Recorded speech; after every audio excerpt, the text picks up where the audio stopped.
The sky above Epsilon 9 was always calm. Two gentle suns, one gold, one pale blue, cast soft light over the domes and green fields of the new human colony. Children played near hydroponic gardens. Engineers checked the air recyclers with quiet focus. Everyone moved with the relaxed pace of a place that believed it had a future. No. One was ready for the end. It came without warning. One moment, the sky was clear. The next, it cracked open like glass. From the black between stars, the Zorthax war fleet arrived. Their ships were sharp and black, built not for beauty but for fear. They had no lights, no signals, no warning.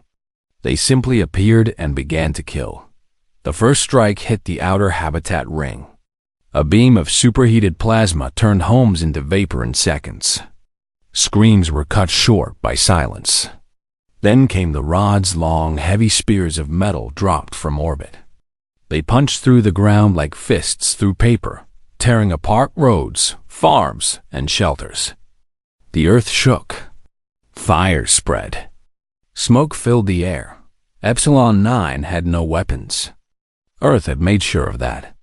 "We go in peace," the leaders had said. "We show the galaxy that humans are not a threat."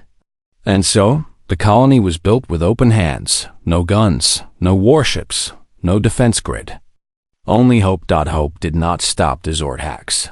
Their soldiers came next. Drop pods slammed into the ruins like meteors. Out stepped tall, armored figures with smooth, faceless helmets and arms that ended in spinning blades. They moved in perfect silence. They did not speak. They did not hesitate. They walked through burning streets and cut down anyone who moved, men trying to shield their families, medics dragging wounded to safety, teenagers hiding in storage rooms. None were spared. A teacher named Elena Morales used her body to block a classroom door. She held it shut for 17 seconds. That was enough time for 6 children to escape through a back vent. The Zorthax sliced through the door, then through her. Her last thought was of her daughter back on Earth. In the central dome, Dr. Raj Patel tried to keep a field hospital running as the building collapsed around him. He worked until a support beam crushed his legs. Even then, he kept giving orders. Give blood to the child, seal that wound, someone get power back. Until the roof fell and buried them all. No one came to help. No rescue ship came. No fleet appeared on the horizon. Epsilon 9 was alone. For 3 hours, the slaughter continued. Then, as suddenly as they came, the Zorthax left. Their ships rose into the sky, leaving behind only smoke, fire, and silence. 120,000 people were gone. Before they left, the Zorthax sent a message not to Earth, but to the whole galaxy. It played on every public network, in every known language. A Zorthax commander stood on a pile of human ruins, his blade dripping, and spoke flatly. "This is what happens when monkeys reach for stars they don't understand." Back on Earth, people watched the video in horror. It played on phones during breakfast. It played on street screens in Tokyo, Nairobi, Rio. It played in schools and hospitals and subway stations. People saw the final moments of Epsilon 9, the running, the falling, the silence after the gunfire stopped. They heard the last words of a mother whispering, "I love you," into a broken comms unit before the wall behind her exploded. Grief spread like fire, but beneath the sadness, something else began to grow. Anger, not the loud, wild kind, but the cold, steady kind that sits in the chest and waits. In cities around the world, people gathered not to riot, but to remember. They lit candles. They held hands. They stood in silence for minutes at a time. Signs appeared. "We see you, Epsilon 9. Never again." No more politeness. The United Earth Council met within hours. This was not the group of squabbling nations it had been just months ago. The climate wars had ended. The border fights had stopped. Humanity had finally united, not for money or power, but because they saw the stars and wanted to reach them together. Now, they sat in a quiet room in Geneva, watching the same footage over and over. No one cried. No one shouted. They just stared. Then, the Secretary General, a woman named Amara Chun, stood up. She was small, with gray hair and tired eyes, but her voice was steady. "We told them we were peaceful," she said. "We showed them kindness. We asked for nothing but a place at the table." She paused. "They laughed, and then they killed our people like insects." She turned to the communications officer.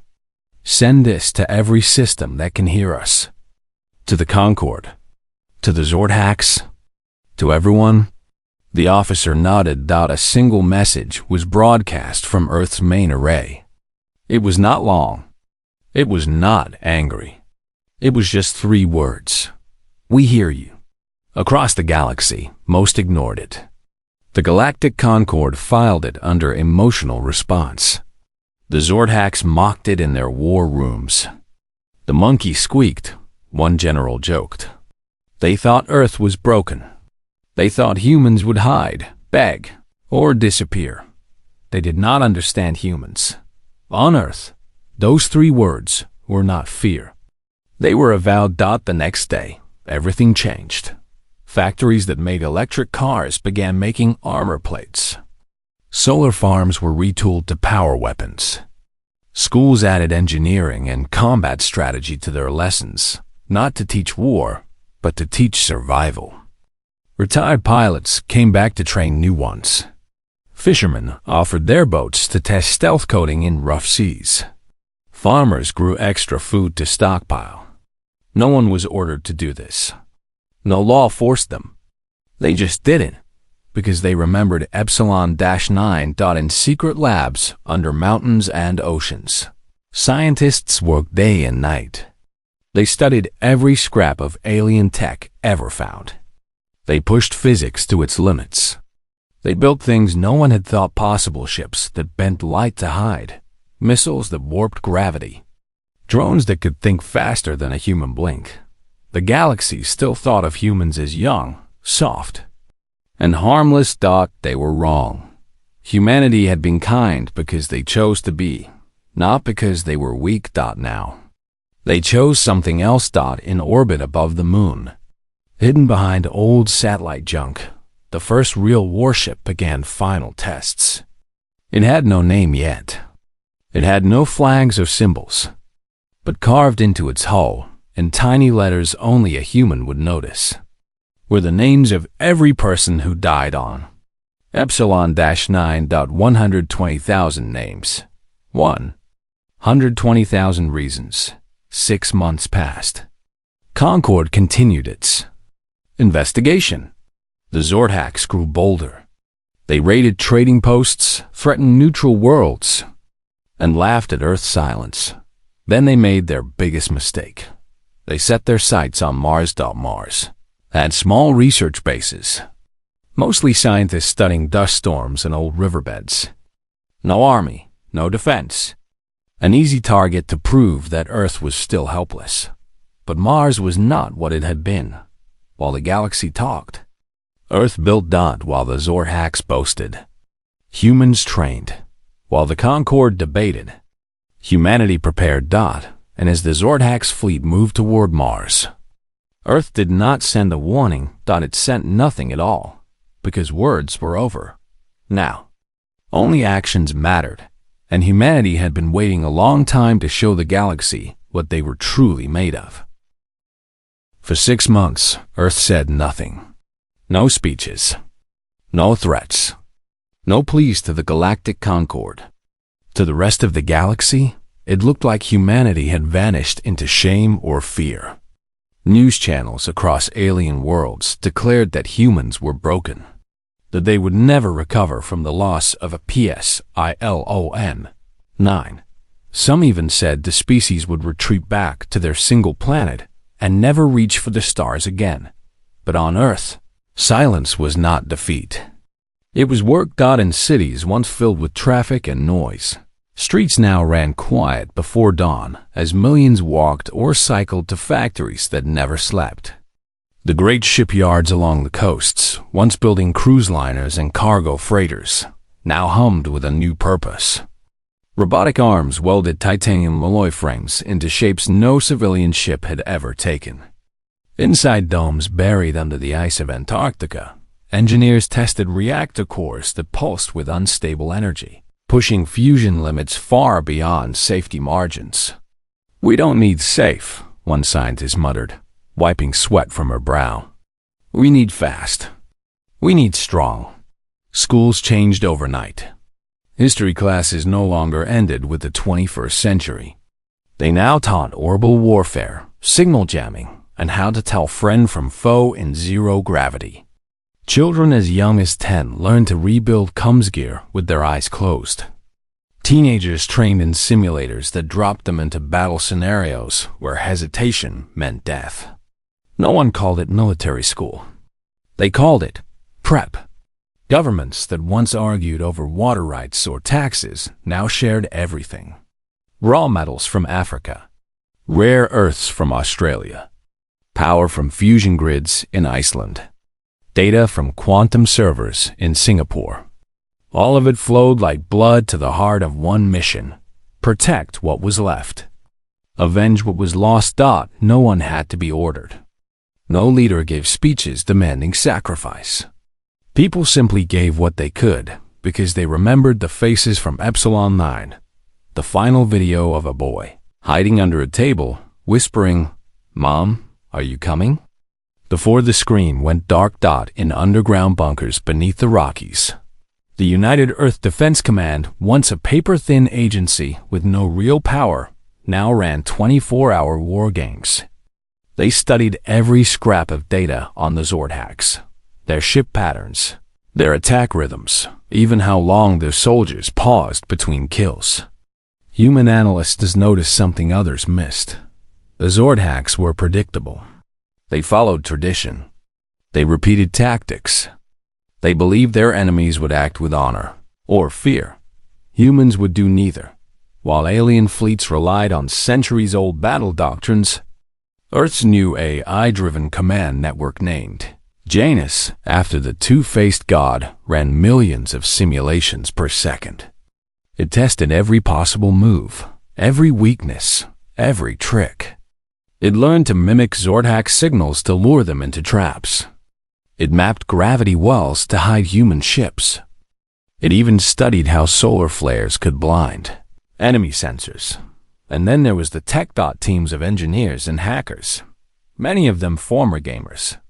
Coders or even artists had taken junk salvaged from old satellites, crashed drones and even kitchen microwaves and turned them into weapons. One group in Mumbai built a pulse emitter that could fry a ship's navigation by mimicking cosmic background noise. In Oslo, a retired physicist created a field generator that bent light around an object, making it invisible for short bursts.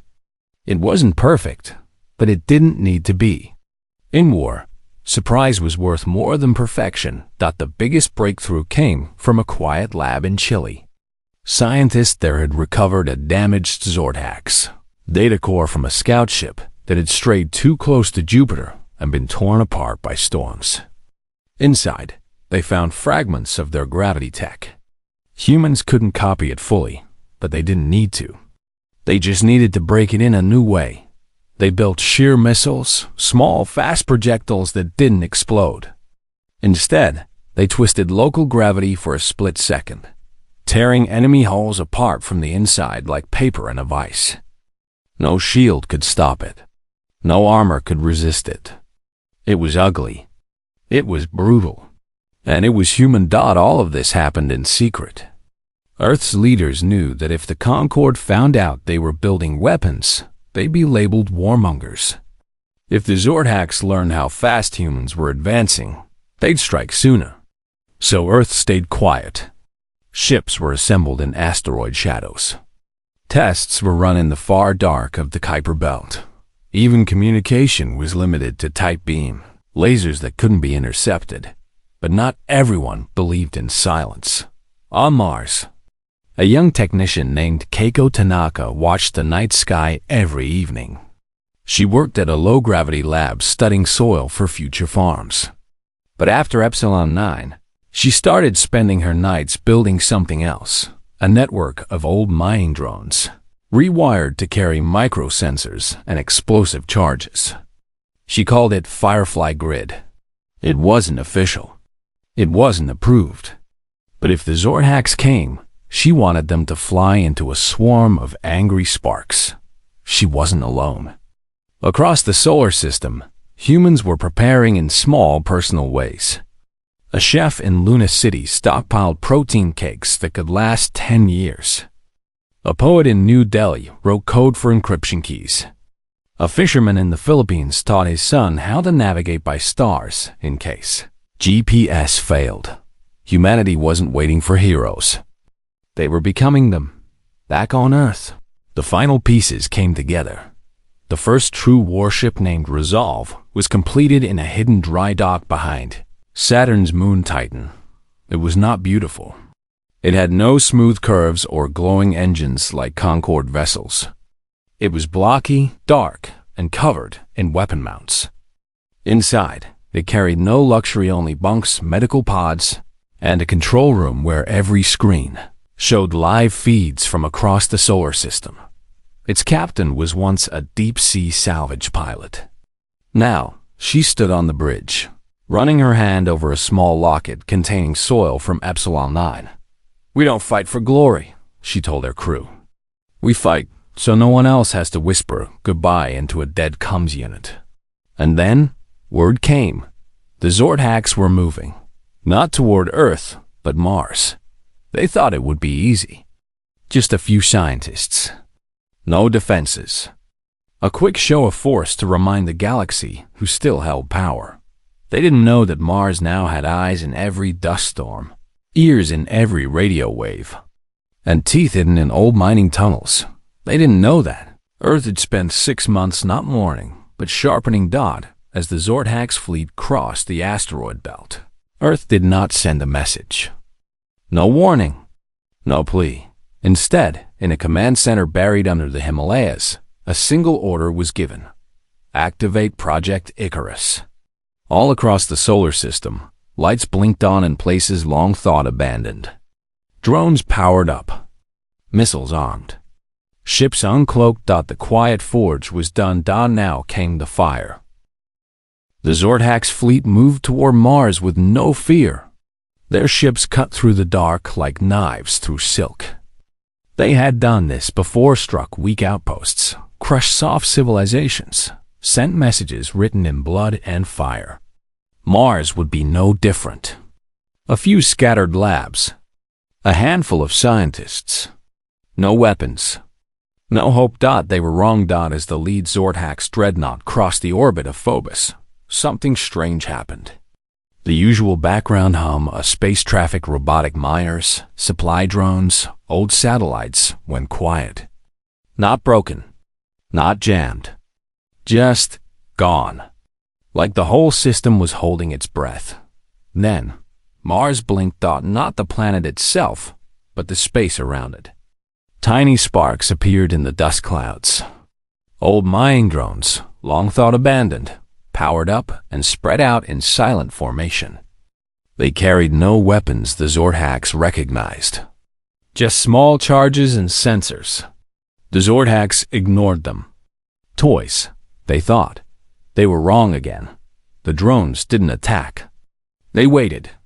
And then, at once, they released clouds of reflective chaff mixed with nano-shredders, tiny machines that ate through sensor arrays like rust. The Zorhax fleet's long-range eyes went blind in seconds before they could react. The real strike came. From behind Dymas, cloaked ships emerged. Not sleek or grand, just dark, sharp, and fast. Human ships. The Resolve led them, flanked by 12 others, all built in secret over the last 6 months. They moved without lights, without radio chatter. Silent as ghosts. The first volley hit before the Zorhax could raise shields. Shear missiles, those ugly, Twisted weapons born from stolen alien math slammed into the lid dreadnought. There was no explosion, just a sudden crumpling, like paper crushed in a fist. The ship's hull tore inward, then snapped apart. 10,000 Zordak soldiers died before they even knew they were under attack. Alarms blared across the Zordak's fleet. Commands flew in their guttural tongue. Ships turned, weapons powering up. But they were slow. They expected a fair fight. A warning. A chance to form ranks. Humans gave them none of that fighter craft small. Agile things built from repurposed asteroid haulers swarmed from hidden tunnels on Mars' surface. They carried plasma torches meant for cutting rock, now tuned to slice through metal. They darted between larger ships, striking engines, comms towers, anything that stuck out. One pilot, a former delivery driver from Chicago, took down 3 Zordak's patrol boats before his own ship was hit. His last words over open channel were simple. For Epsilon, the Zordak's Admiral, Gorvax the Unbroken, finally got a live feed to the Concorde and every listening post in the sector. "This is madness," he roared. "Monkeys do not fight like this." But humans didn't fight like the galaxy expected. They didn't line up for honor. They didn't wait for rules. They used dust storms as cover, solar flares as distractions, and the cold math of orbital mechanics as weapons. They hit hard, vanished, and hit again. One human tactic baffled the Zordaks completely. A group of drones mimicked the distress signal of a damaged Zordak scout ship. When a rescue vessel came close, it flew straight into a cloud of micromines, each no bigger than a coin, but packed with enough force to punch through armor. The rescue ship vanished in a flash of white light. Gorvax ordered a retreat. But it was too late. From the shadow of Mars' polar ice cap, the Resolve fired its main weapon, not a beam, not a missile, but a focused gravity pulse. It didn't destroy the Zordak's command ship. It twisted it. The hull stretched, bent, and folded in on itself like wet clay. The Admiral's final cry was cut short as his own bones snapped under impossible pressure. The battle lasted 37 minutes. 30-7 minutes from first contact to final silence. When it was over, the Zordak's fleet was gone. Not defeated, not damaged, gone. Every ship either destroyed or drifting in pieces. No survivors. No escape pods. Earth had given no quarter, just as the Zordaks had given none at Epsilon-9. Then a human voice broke the silence. It came from the Resolve. Broadcast on every open channel: Zordaks, Concorde, neutral traders, even pirate bands lurking in the outer rings. "This is Captain Mara Lin of the Earth Defense Fleet," she said. Her voice was calm, tired, final. "You came to Mars thinking we were still polite, still kind, still weak." She paused. In the background, the faint sound of metal groaning could be heard, the wreckage of a Zordak's cruiser breaking apart. "You had your chance to be courteous," she said. "You chose slaughter. Now you've met our answer." The transmission ended. Across the galaxy, silence fell. The Concorde Council froze in mid-debate. Pirate lords stopped their raids to replay the footage. Even the cold-blooded Krell warlords known for eating their enemies sat in stunned quiet. No species had ever wiped out a Zordak's battle group so cleanly, so fast, so coldly. And humans had done it with ships that looked like scrap with pilots who'd been farmers and teachers weeks before, with weapons that defied known physics. Worst of all, they hadn't gloated. They hadn't demanded surrender. They'd simply acted and spoken 3 sentences. The galaxy realized something terrifying. Humans didn't want war. But when pushed, they didn't just fight back. They rewrote the rules. On Earth, people didn't celebrate. There were no parades, no victory speeches. They gathered in homes and parks, in quiet rooms, and remembered Epsilon 9 again. Only this time, the tears were fewer. The shoulders were straighter, because for the first time since the slaughter, they felt safe. Not because the danger was gone, but because they knew they could face it. On Mars, Keiko Tanaka walked out of her bunker and looked up at the sky. The debris of Zordhak's ships glittered like broken stars. She smiled not with joy, but with peace. "They won't come back," she whispered. And she was right. The Zordhak's high command, when they heard the report, didn't send another fleet. They sealed their borders. They told their young to never speak the word human again, because now the monkey had teeth, and it had just shown the galaxy how deep they could bite. The galaxy did not know what to do. For weeks after the battle over Mars, silence hung between the stars. The Zordhaks said nothing. Their usual war chants, boasting messages, and victory hymns were gone. Their fleet had vanished, and with it, their pride. Meanwhile, the Galactic Concorde, once calm, confident, and slow, was in chaos. Emergency meetings ran day and night. Species that had not spoken in centuries sent messages. Fear, confusion, and doubt filled every communication channel. Humans had broken the rules, not the rules of war. Those were old and often ignored. But the deeper rules, that new species must wait their turn, that power must be earned over centuries, that only the Concorde could decide who was strong enough to stand among the stars. Earth had ignored all of it. And now, the Concorde faced a choice: punish humanity for acting alone, or accept that the galaxy had changed. Most members wanted punishment. The High Speaker of the Val, an ancient reptilian race that had written the first space laws, declared that uncontrolled primitives must be contained before they break the peace. Others agreed. Humans were dangerous, unpredictable, emotional. If left unchecked, they might attack anyone, but not everyone felt that way. Smaller species, the ones used to being ignored, taxed, or pushed aside, watched the footage of Mars again and again. They saw not monsters, but protectors. They remembered their own losses to Zordhak's raids, their own pleas to the Concorde that went unanswered. For the first time, someone had struck back and won. On Earth, they waited. No one celebrated. No one demanded glory. The United Earth Council met in quiet rooms, reviewing damage reports, pilot logs, and debris scans. They knew the galaxy would react. They just didn't know how. Then, the Concorde sent a message, not a threat, not a command.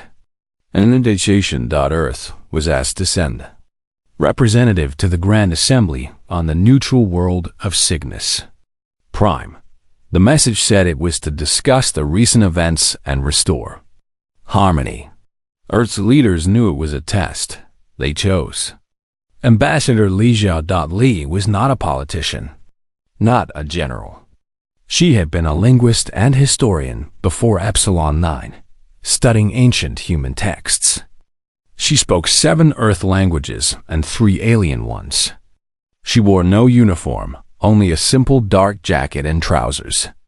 But on her lapel, she pinned a small bronze token, a child's toy found in the ruins of Epsilon-9. She traveled alone. No guards, no fleet escort. Just one small ship, flying under a white flag. When she arrived at Cygnus Prime, the Great Hall was full. Hundreds of species watched from high balconies. The Concorde Council sat at the center, their robes heavy with symbols of power. The air smelled of ozone and strange spices. All eyes turned to the human. Li Xiao walked to the center without fear. The High Speaker began, his voice slow and deep. Ambassador Xiao, your people have committed an act of extreme violence without Concorde approval. You destroyed a sovereign fleet. You left no survivors. You have shaken the order of this galaxy. Explain yourselves. Li did not raise her voice. She did not argue. She simply looked at them and said, You watched Epsilon 9 burn. You called it regrettable. You promised an investigation. You took 6 months to say, "We are still looking." She paused. The hall grew quieter. "My people asked for nothing but peace," she continued. "We built a home on a dead rock, far from anyone. We harmed no one. And for that, 120,000 of us were butchered like animals. You did nothing. So we did what you would not." She reached into her pocket and placed a small data chip on the floor. "This contains the names of every person who died at Epsilon 9, their voices, their last words, their faces. Play it, listen, then tell me, was our response truly extreme?" No one moved. After a long moment, the high speaker said, "The Zordax will face consequences. Trade sanctions. Restricted movement. But war is not the answer." Lee shook her head. "We do not want your sanctions. We want justice." Then she delivered Earth's terms. All Zordax leaders who planned or approved the Epsilon 9 attack would be handed over to human courts. They would stand trial, not by Concord law, but by human law.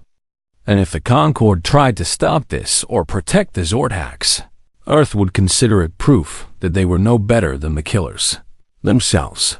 The hall erupted in shouts. "You cannot demand this!" cried a Xylo's envoy. "Who gave you the right?" Roared a Crow warlord. Lee waited until the noise faded. Then she said, "We gave ourselves the right. When you refused to protect the weak, someone had to." She did not stop there. Earth, she announced, would no longer follow Concord rules. Instead, they offered a new path, the Terra Accords. Any species could join.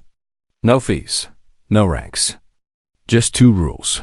First, never attack the innocent. Second, if you see someone in need and you can help, you must. Simple. Basic. Human. Many laughed. "A child's dream," sneered a Vol elder, but others did not laugh.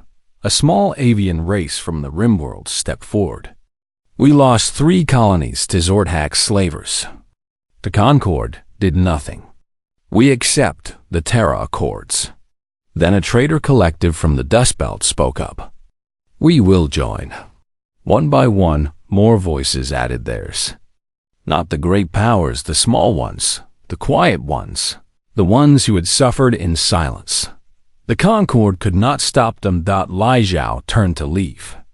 Before she did, the high speaker called out, "What if we refuse your terms? What if we declare you outlaws?" Li looked back, her eyes steady. "Then you will learn what happens when you push humans too far. But we hope it doesn't come to that. We don't want your throne. We just won't kneel." She returned to her ship. Back on Earth, her words were heard by billions. No one cheered. But for the first time in months, people stood a little taller. The Zordax, hearing the demand, refused at first.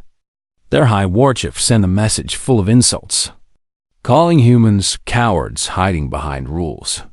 Earth did not reply with words. Instead, in secret, they activated the silence. It was not a weapon of fire or force. It was quieter, deadlier. Using stolen Zordax tech and human ingenuity, Earth launched hundreds of small devices into the void near Zordax space. These machines created a field that blocked faster than light travel, not by destroying ships, but by making the space around them unreadable. No jumps, no warp, no escape. For 1 full year, the Zordax were locked in their own system. No trade. No aid.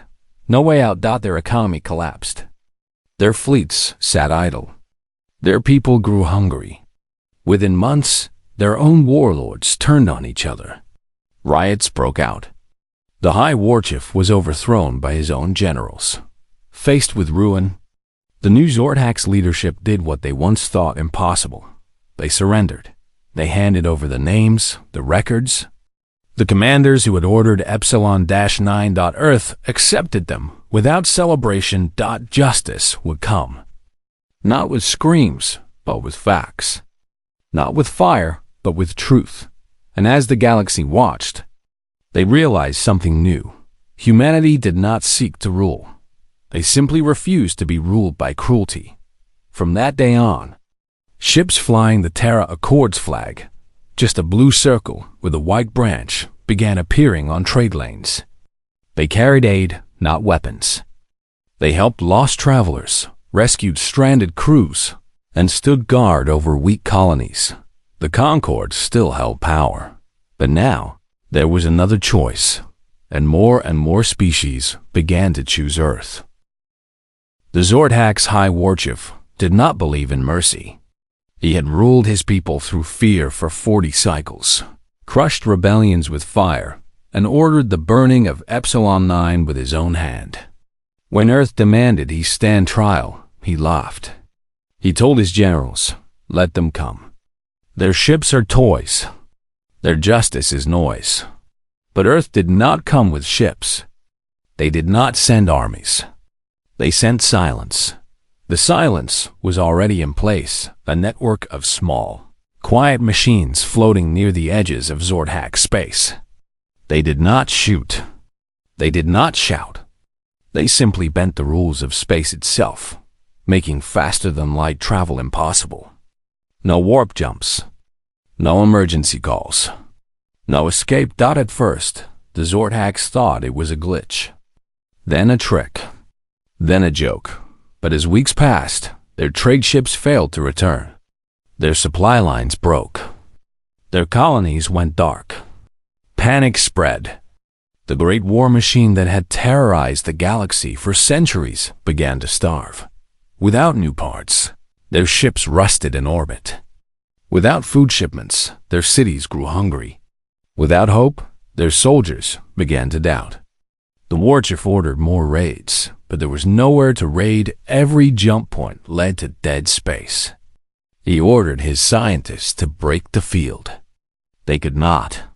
Human tech had mixed alien knowledge with something the Zordax did not understand: patience. 6 months into the silence, riots broke out on the Zordax homeworld. Farmers smashed government food stores. Pilots refused orders. Even the warlords whispered in the dark about betrayal. Then, the final blow came. Earth released the full record of Epsilon 9, not just the slaughter, but the Zordax command logs. Proof that the Warchief had personally ordered total cleansing. The data spread like fire across every network that could receive it, even smuggled into Zordax space through old pirate channels. His own people turned on him. One night, his palace guards opened the gates to rebel officers. They dragged him from his throne room, still shouting curses, and locked him in a plain metal cell, the same kind humans used for criminals back on Earth. With their leader gone, the new Zordax government did the unthinkable. They surrendered, not just with words, but with proof. They handed over every officer involved in Epsilon 9. They sent war logs, voice records, even the weapons used. All of it went to Earth, packaged in a simple data vault marked only with one word: sorry. Earth accepted it. There was no grand trial on a galactic stage. No loud speeches. The trials were held quietly, fairly, and fast. Each Zordax commander faced human judges, human lawyers, and recordings of their own crimes. Some begged. Some stayed silent. All were found guilty. They were not executed. Earth did not believe in death as punishment. Instead, they were sent to rebuild on Epsilon-9. The ruined colony was being reborn. New domes rose from the ash. Gardens grew in clean soil. And the former killers, now prisoners, worked side by side with human engineers to repair what they had destroyed. Every day, they saw the names of the dead carved into stone walls. Every night, they heard the wind whistle through the ruins like a warning. Justice was not fire. It was memory. Meanwhile, the galaxy watched and changed. Species that had once bowed to the Concord now looked to Earth.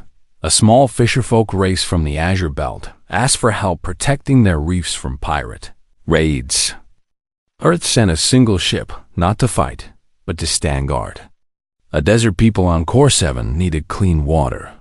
Human engineers arrived with drills and filters, asking for nothing in return. The Terra Accords grew. It was not a government, not an empire, just a promise. Protect the weak, honor the innocent, and never stay silent when evil speaks. The Concord tried to stop it. They called the Accords illegal. They threatened to ban any species that joined. But their words rang hollow. Too many remembered how they had done nothing for Epsilon 9. Too many saw that Earth did not conquer. They helped. Then came the final test. The Concord Council, desperate to regain control, offered Earth a seat on their High Council. Full membership. Equal voice. A place at the top table. The message arrived on every human world. It was a great honor. Species waited centuries for such an offer.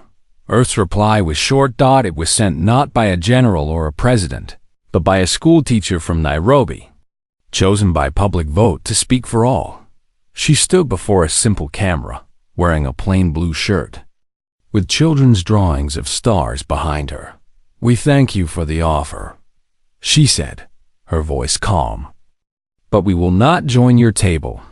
She paused, then smiled softly. "We'll build our own." The message spread faster than any war fleet. Across the galaxy, small ships began painting a new symbol on their hulls, a circle with a single branch inside. Not a weapon, not a crown, a sign of life and choice. The Concord did not collapse, but its grip loosened. More species left. New alliances formed. And in the quiet spaces between stars, something new began to grow, built not on fear, but on respect. Back on Earth, life returned to something like peace. Children played under open skies. Farmers planted new crops. Engineers still worked late, but now they built hospitals.